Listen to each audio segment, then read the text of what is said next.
জয় গুৰু শংকৰ সৰ্বগুণাকৰ জাকেৰি নাহিকে উপাম তোহাৰী চৰণ ৰেণু শতকৌটি বাৰ এক কৰহু প্ৰণাম। মহাপুৰুষ শ্ৰীমন্ত শংকৰদেৱে অসমত এখন শ্ৰেণীহীন বৰ্ণহীন এখন অসম বিচাৰিছিল আৰু সেই শ্ৰেণীহীন বৰ্ণহীন এই অসমখন সঁচা অৰ্থত প্ৰতিফলিত হৈছে ওদালগুৰি জিলাৰ অম্বাগড় বটাবাৰীত। আৰু ইয়াত দেখা গৈছে যে জনজাতীয় এয়া মহিলাসকলে শংকৰদেৱ সৃষ্ট ইয়াত থিয় নাম তেওঁলোকে এতিয়া পৰিৱেশন কৰি আছে। আৰু আজি যোৱা 24 তাৰিখৰ পৰা ইয়াত সত্ৰীয়া সংগীতৰ ইয়াত কৰ্মশালা অনুষ্ঠিত হৈ আছিলে আৰু এই সত্ৰীয়া সংস্কৃতিৰ যি কৰ্মশালা এই কৰ্মশালাৰ জৰিয়তে এই অঞ্চলৰ বিশেষকৈ ৰাভা জনগোষ্ঠীৰ মহিলাসকলে আৰু কণ কণ ল'ৰা ছোৱালীসকলে তেওঁলোকে এই সত্ৰীয়া যি সংস্কৃতি বিশেষকৈ বৰগীত সত্ৰীয়া নৃত্য থিয় নাম আইনাম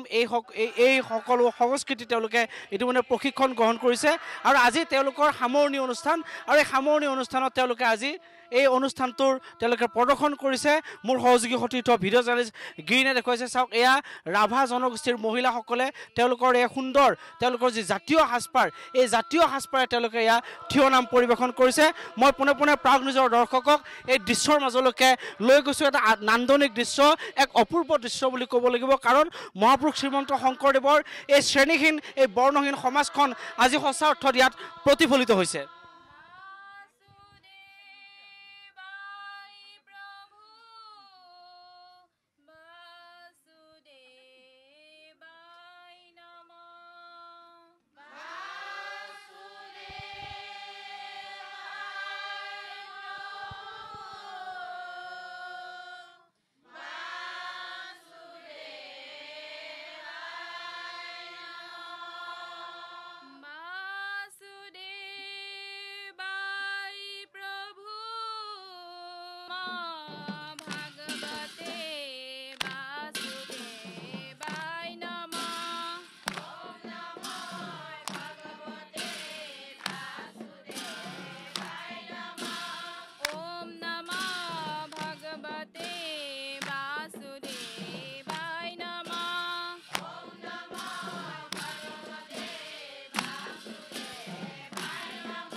আপোনালোকৰ এই প্ৰচেষ্টা কিমান দিনৰ আৰু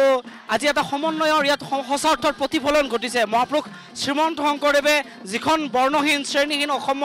অসম বিচাৰিছিলে আপোনালোকে সঁচা অৰ্থত প্ৰতিফলন কৰিব পাৰিছে? আমি আপোনালোকক প্ৰথমে ধন্যবাদ জ্ঞাপন কৰিছোঁ। তাৰ লগে লগে ক'ম যে আজি যোৱা 24 জানুৱাৰীৰ পৰা 30 জানুৱাৰীলৈকে আজিৰ এই দিনটোলৈকে মহাপুৰুষ শ্ৰীমন্ত শংকৰ গুৰুজনাৰ সৃষ্ট যিখিনি গীত নৃত্য নাট ভাওনা আছে তাৰ এটি আংশিক আমি প্ৰশিক্ষণৰ যোগেদি শিকাই বুজাই লৈ আজি পৰিৱেশন এটা অনুষ্ঠান। আমি এই কথাটো পাহৰিব নালাগে যে যিটো সময়ত আমি জাতি বৰ্ণ ধৰ্ম পক্ষপন্থ নিৰ্বিশেষে এটা মেৰুকৰণ হৈ ভাগ ভাগ হৈ গৈছোঁ, আমাৰ ক'ৰবাত মিলা প্ৰীতি সম্প্ৰীতি আমাৰ মাজত যি ঐক্যৰ বান্ধন সেয়া ক'ৰবাত শিথিল হৈ গৈছে। তাক মজবুত কৰিবৰ এটাই মাধ্যম সেয়া হৈছে সংস্কৃতি। সংস্কৃতিবিহীন আমি মাধ্যম কৰিবই নোৱাৰোঁ। গতিকে সংস্কৃতিক আমি সাৰথি কৰি লৈ জাতি বৰ্ণ পক্ষ নিৰ্বিশেষে মহাপুৰুষ গুৰুজনাই যি এক আদৰ্শ আমাক দি থৈ গৈছে যে সমস্ত প্ৰাণীক দেখিবে আত্মসমূহ উপায় মধ্যতটো আতি মুখ্যতম সেই মুখ্যতম আৰ্হিটোক লৈ আমি এটা প্ৰয়াস কৰিছোঁ ইয়াত কেৱল বটাবাৰী অঞ্চলৰে প্ৰশিক্ষাৰ্থী নাই ইয়াত ওদালগুৰি আছে টংলাৰ আছে ভেৰগাঁও আছে আমাৰ এই অঞ্চলৰ পৰা টৌমাৰী আছে মোৱামাৰী আছে ফাঁচিয়া আছে অৰ্থাৎ ক'বলৈ গ'লে প্ৰায় 10-12খন গাঁৱৰ ইয়াতে প্ৰশিক্ষাৰ্থী আছে আৰু তেখেতসকলে 7 দিন ধৰি যিখিনি আমি শিকালোঁ তেখেতসকলে আন্তৰিকতাৰে ল'লে আৰু আজি এটা পৰিৱেশন দৰ্শকে নিশ্চয় আপোনালোকৰ ভিডিঅ'ৰ যোগেদি সেয়া দেখিবলৈ পাব আমি মাত্ৰ ক'ব খুজিম যে যিটো সময়ত আমি ভাগ হৈছোঁ ধৰ্মৰ নামত জাতিৰ নামত বৰ্ণৰ নামত সম্প্ৰদায়ৰ নামত তেনেধৰণৰ মানসিকতা নাৰাখি আমি প্ৰথমতে মানুহ হৈ মানৱীয়তাৰ দৃষ্টিৰে মানৱতাবোধ প্ৰমূল্যবোধক আমি জাগৃত কৰি প্ৰত্যেক ব্যক্তি সচেতন হৈ আমাৰ উঠি অহা প্ৰজন্মক সংস্কাৰ সংস্কৃতি সেৱা শ্ৰদ্ধা ভাৱ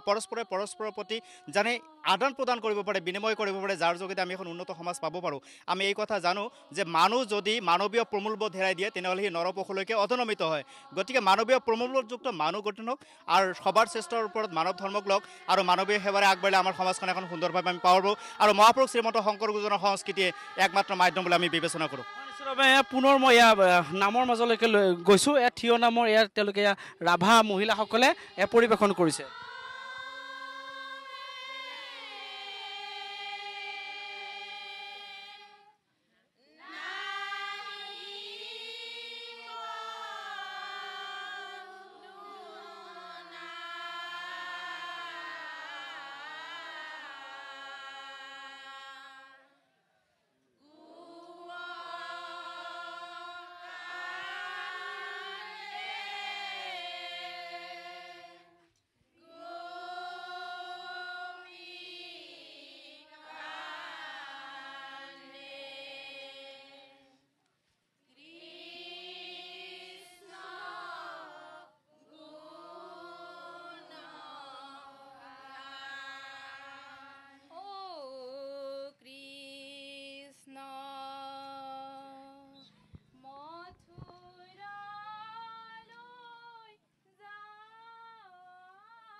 আৰু এনেদৰেই এয়া ৰাভা মহিলাসকলে এয়া নৃত্য কৰা পৰিলক্ষিত হৈছে গতিকে নিশ্চিতভাৱে এয়া এক আশাৰ বতৰা যি সময়ত সকলো জাতি জনগোষ্ঠী ভাগ হৈছে অসমখনত ধৰ্মৰ নামত ৰাজনীতি চলিছে বৰ্ণৰ নামত জাতিৰ নামত ৰাজনীতি চলিছে তেনে সময়তে এটা অসমৰ অভিন্ন জনগোষ্ঠী ৰাভা জনগোষ্ঠীৰ মহিলাসকলে এয়া মহাপুৰুষ শ্ৰীমন্ত শংকৰদেৱৰ সৃষ্ট এই সংস্কৃতি লৈ আহি আচলতে সমন্বয়ৰ বাৰ্তা সমগ্ৰ অসমলৈ প্ৰেৰণ কৰিছে